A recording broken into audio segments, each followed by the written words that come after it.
দেশের আইনের বিরোধিতা করলে এটা অন্যায়, অপরাধ।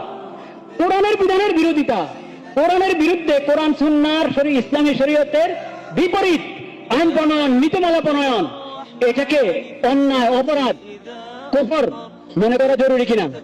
দেশের আইনের ব্যাপারে তো কত কিছু শুনি, কিন্তু শরীয়তের বিধান, আল্লাহর দেওয়া বিধান, এই বিধানের বিরুদ্ধাচরণ সম্পর্কে তো কোনো কিছু শুনি না আমরা। কোরআনকে গিলাফ লাগিয়ে উপরে উঠে রাখবেন আর দেশ চলবে পশ্চিমাদের তরিকায়, এটা কোরআন অবমাননা কিনা? কোরআনের সূক্ষ্ম অবমাননা আছে অনেক, মনে হয় অবমাননা না, গিলাফ দিয়ে সুন্দর করে রেখেছে, কিন্তু কোরআনের প্রতি যদি তোমার ঈমান থাকে, ইয়াহদি ইলাল হক ওয়া ইলা তারিকিন মুস্তাকিম, দিন রাতে যে কথা বললো, তুমি মুসলিম মানুষ, মানব হয়ে, ইনসান হয়ে কোরআনের সন্ধান পেয়েছে, তুমি কথা বলতে পারো না ইয়াহদি ইলাল হক ওয়া ইলা তারিকিন মুস্তাকিম।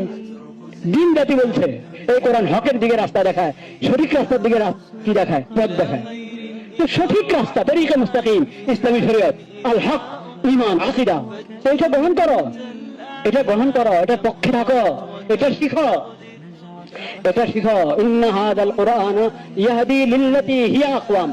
যত তন্ত্র মন্ত্র আনবা তুমি, যত বাদ, লেলিনবাদ, মশরমবাদ, এই বাদ, সে বাদ, আমেরিকার বাদ আর আপনার ব্রিটেনের বাদ, চীনের বাদ আর মোদিবাদ, কোন বাদ, ওগুলোর কোনো অস্তিত্ব নাই, হিসাবে পায় না কোরআনের হেদায়েতের সামনে।